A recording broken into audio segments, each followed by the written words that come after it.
All right, welcome everyone to our City Council meeting for Monday, May 13th, 2024. If we can have a roll call, Madam Clerk, to establish quorum.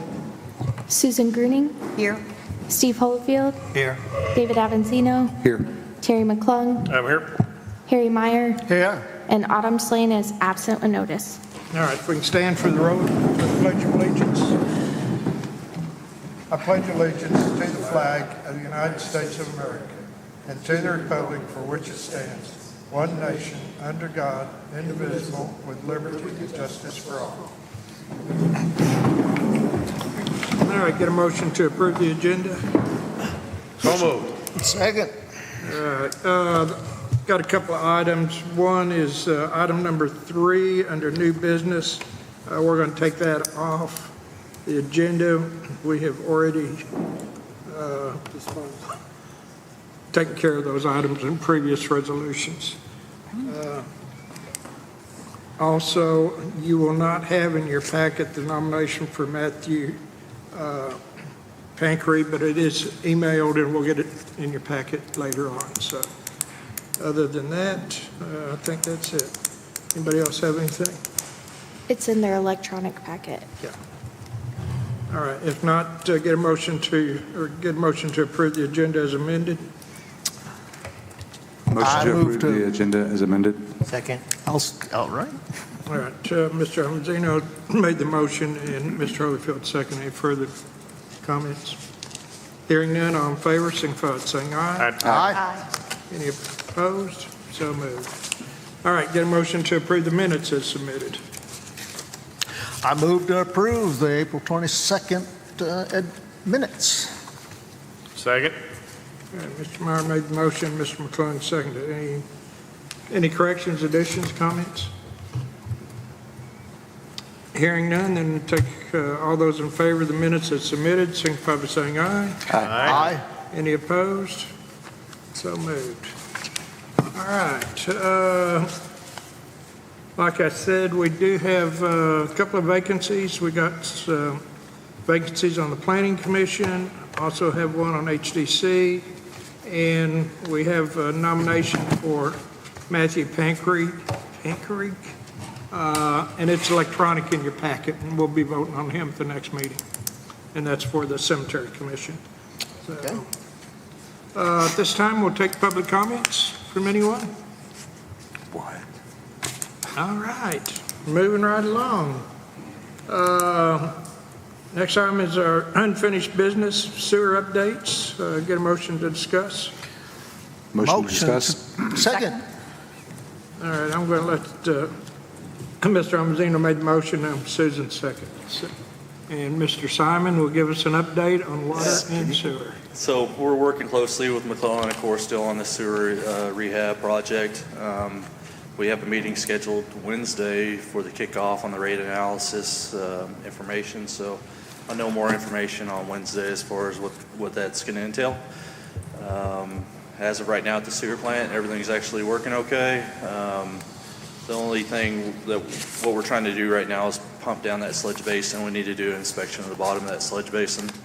And so we're going to start pumping that down, treating that sludge, and trying to get it out of there to where we could get a visual on the bottom of that basin. So I assume that's going to take a little time to do because it's rather deep and there's a lot of sludge in it. We can only process so much at a time, but that's what we're working on right now. Stand for any questions.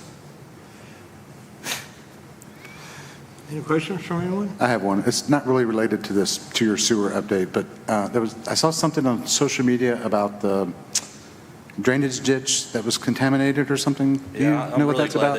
I'm glad that you asked that question. So Okay. we pulled a 4-gallon sample out of there, which is a requirement from the state to do an extensive water test on it. From where? From the creek. Leatherwood Creek. Right as it crossed under Flint Street, came out. I just received the results this evening, and looking through them, it was inconclusive. There was no toxicity in the water whatsoever. Everything was normal. They even tested it with flathead minnows, and it looks like that fish kill, if you will, had nothing really to do with the water quality. Okay. So, Thank you. yes, sir. Were they blind minnows?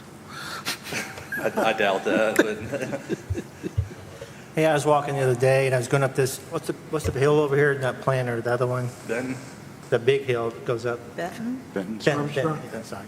And man, on the top of that hill, it's a strong sewer smell. Has there been a reported leak or anything up in that area? not that I'm aware of, but we'll look at it first thing in the morning. Is that right there by the community center? As soon as before you get to the community center, it's strong. And someone said it's been like that for a while. So, Okay. Yeah, we'll definitely take a look at it in the morning. All right. Anybody else have anything? All right, Simon, thank you very much. Thank you, Paul. Can we just go ahead and do water? Just as any updates on water? Oh. Simon? Yeah. Gosh, I almost got out of here. Yeah. So as far as the water leaks go, I'm proud to announce right now that we're at 0 water leaks. Shut up. Yeah, this is for the first time since I've been here. At least that we know of. That we know of, right. You got to remember the geographic makeup of our area. You know, a lot of the water goes underground and we just don't know it's leaking. So as far as we know, we have 0 leaks that are identified at this time, which is kind of big, but you know, you got to take it with a grain of salt as well. So that's pretty exciting anyways. How about the building? I know they had building problems again this last month. Some of them were excessively large again. People's water bills also. Yeah. It was like my bill came out and it was printed upside down. It was no big deal. It just kind of confusing. Well, we've had some issues with the BSNA and this remote read where it's adding a multiplier to some of those bills, and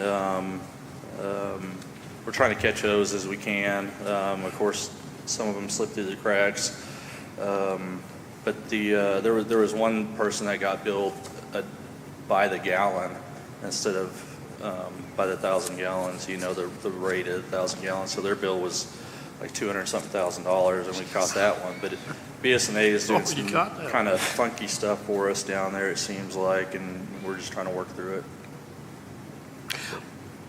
What is entailed in the rate analysis? So what's entailed in that is they're pretty much looking at our infrastructure as a whole. So not just the wastewater plant, but the collection system as well as our distribution system. So for the water side, you know, we have X amount of linear feet of water line, and we have to create some sort of program to start replacing that aging infrastructure. So part of this rate analysis will identify areas that we need to start looking at to replace. I'll give you an example. White Street. Some of the neighbors out at White Street just had a new service line for their sewer installed out there. There's 3 water mains that run down White Street, one on each side of the road, one down the middle. There should only be one water main going down the road. So we're trying to figure out how we could eliminate some of those and simplify the water system as much as possible.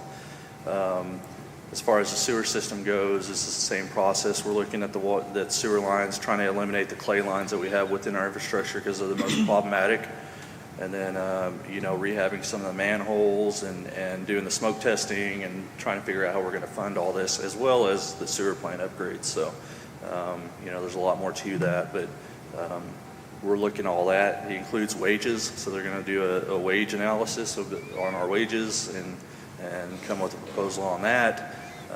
Just pretty much anything water sewer related that you could think of is dealing with. What about the service lines that are above ground that a tree could fall on and have a big leak and nobody knows about it? Our code says they should be buried. Right, and our building inspector has been dealing with those as we locate them. Those are private lines.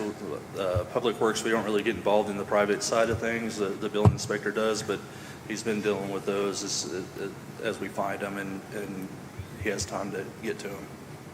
Okay, thanks. All right. Anybody else have any questions? Thank you for your time. All right. Thanks, Simon. All right, that brings us up to discussion of ordinance 2351 on the banning confetti. I move to discuss ordinance 2351. Second. All right, I've got a motion and a second to discuss ordinance 2351. So, 23. anybody, Mr. McClung? What reading are we on? Have we read it once or twice? We're on the second reading. Second reading, well, I'd like to make a motion that we suspend the rules and place ordinance number 2351 up on its second reading by title only. I'll second. Mr. McClung made the motion to suspend the rules and place ordinance 2351 on second reading by title only. Mr. Myers seconded. Any discussion? All right, roll call. David Avanzino, Yes. Steve Holofield, Yes. Harry Meyer, Yes. Susan Gruning, Yes. Terry McClung. Yes.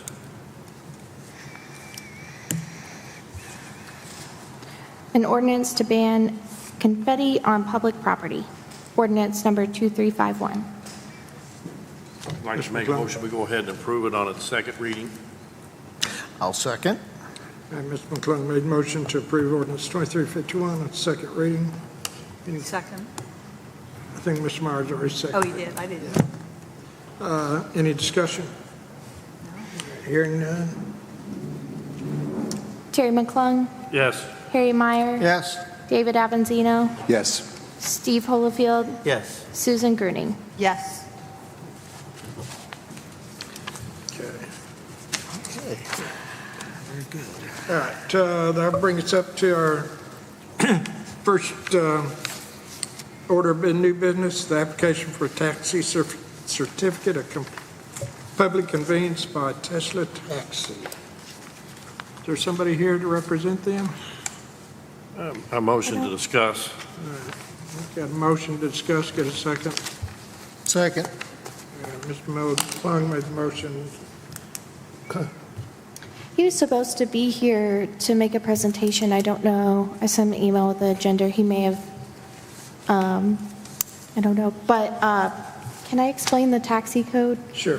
So the code requires us to have a certificate of public convenience, but that goes against state law. We can't regulate taxis. I highly recommend that we clean up the code and just go ahead for now, approve this, because he's doing the proper steps and getting a license when he really doesn't have to. And I think we should encourage that. Mr. McClung? Can we get a confirmation on that from the attorney? What was the question?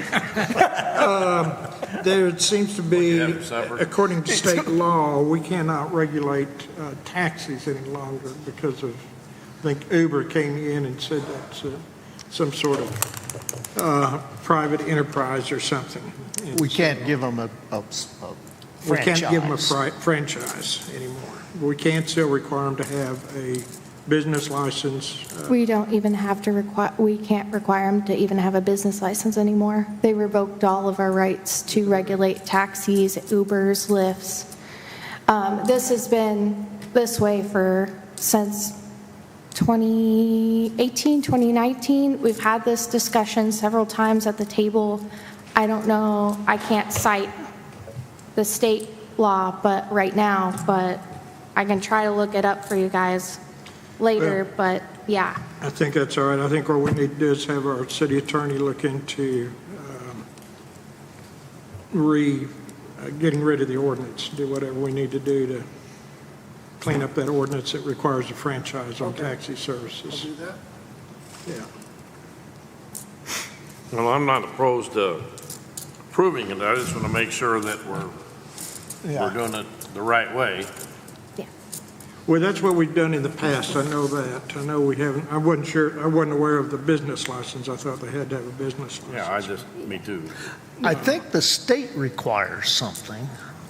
I scanned it yesterday, but I'm not like the city attorney. I don't understand all that stuff.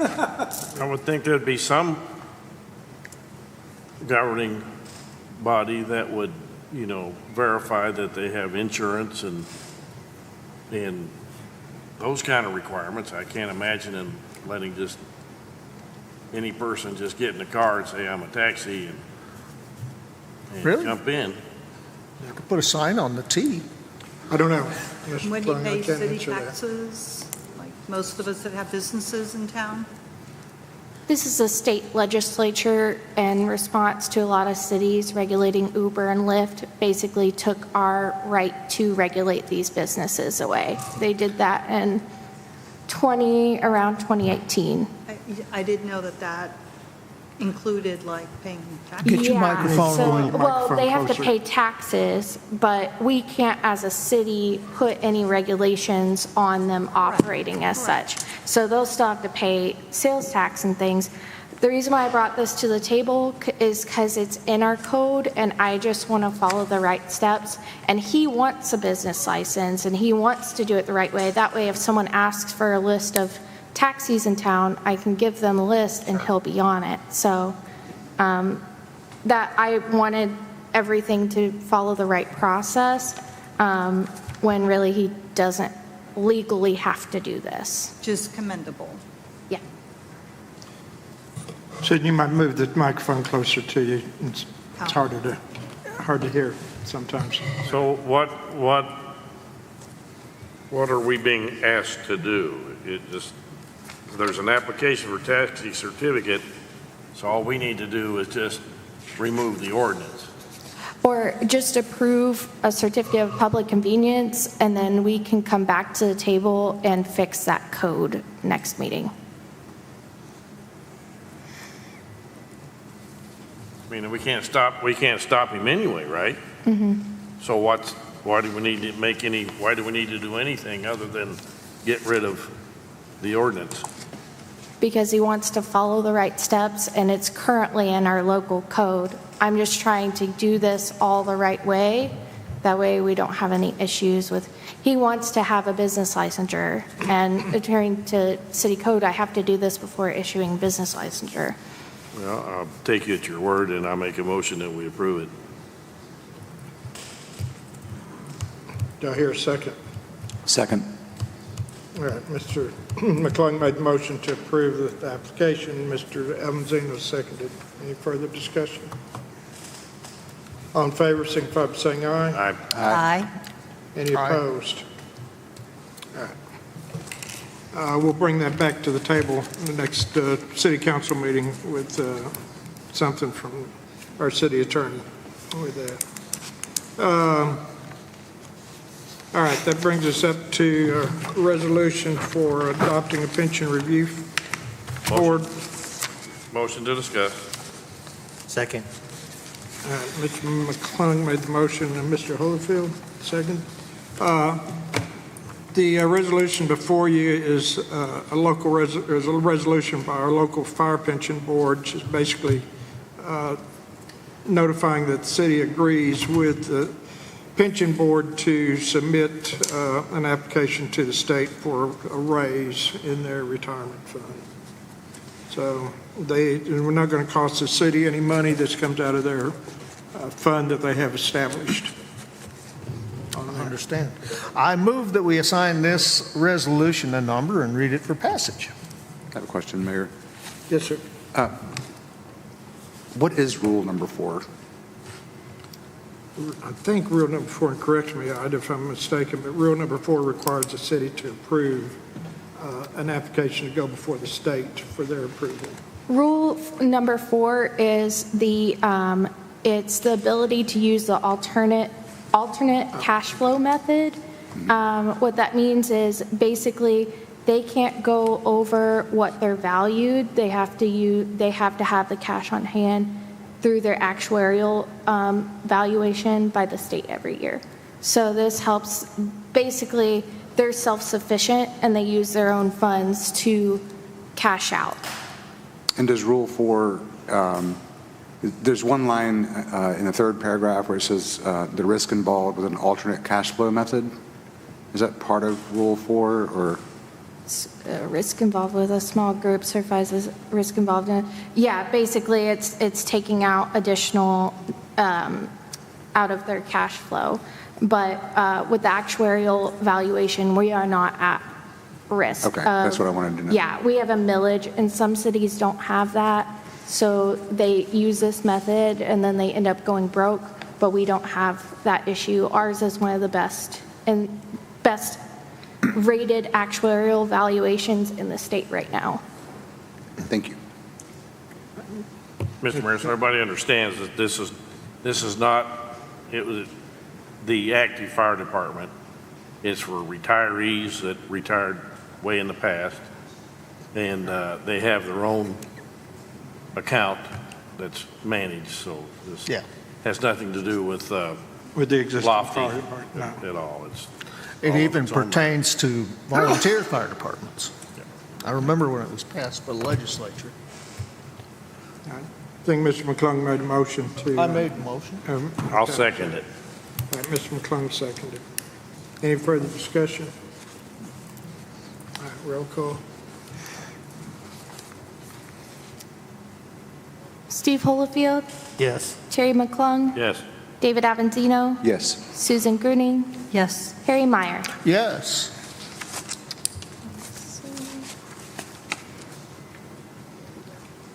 Assigning resolution number 860.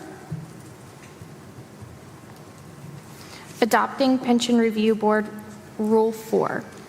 Whereas the local fire pension board has passed a resolution adopting the Arkansas Fire and Police Pension Review Board Rule Number 4, and whereas this allows pension plans with less than 50 participates to utilize the alternate cash flow projection valuation method of determining actuarial soundness. And whereas the City Council of the City of Eureka Springs, along with the local fire pension board, certifies to the Arkansas Fire and Police Pension Review Board its understanding of Board Rule Number 4 and the risks involved with a small group, and certifies its understanding of the risk involved with an alternate cash flow method.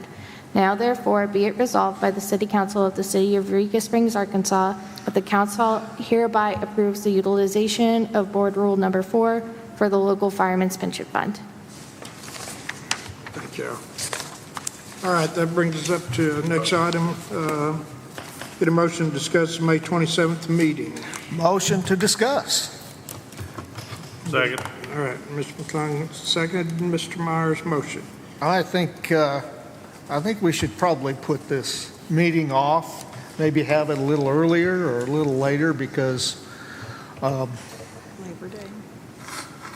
City Hall's going to be shut down, and it's a holiday weekend, and I don't think we need have any pressing business for that meeting. And if we do, we can always call a special meeting. Mr. McClung? Yeah, I agree with Mr. Myers, and I don't really think there's anything pressing that can't wait until the next meeting. The only thing that comes to mind, is there a parade coming up that might get confetti thrown that we need to go back and do the third reading? That would be, We'll have Kim put a stop to him. she's capable, Put her foot down. so. Make a motion, Harry. Yeah, I make a motion that we not meet on the 27th and possibly meet emergency meeting if necessary. Well, why don't you just make a motion not to have the meeting? Okay, I move we don't have a meeting on the May 27th. Okay. Second. All right, Mr. Meyer made the motion, Mr. Avanzino seconded, not to have the meeting on May 27th. Any further discussion? Hearing none, all in favor, signify by saying aye. All right. Aye. Any opposed? All right. All right, that brings us up to agenda setting for whenever our next meeting is, June 14th or something.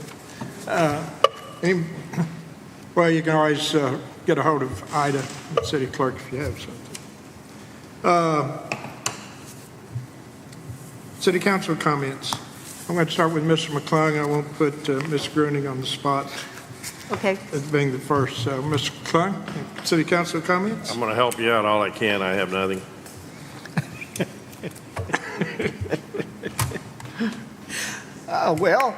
This last weekend, I saw lots of young people in town shopping, carrying bags of goodies that they had purchased in our shops. it was a good weekend for the retail business, I know for sure, and I think restaurants did pretty well too.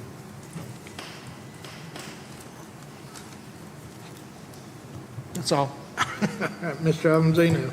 Yeah, first of all, I want to thank Ida, Madam Clerk, for putting together our wonderful new municipal code vitals. It was a lot of work. So second out to Public Works and Simon. I think he's already gone, but good work. And to our police department. And there's our financial person. So anybody I missed, you're all in. I'm just going to lump you all into one. Great job. That's all. Mr. Holyfield. CAPC, our last meeting seems like weeks ago, but it's like 2 weeks ago.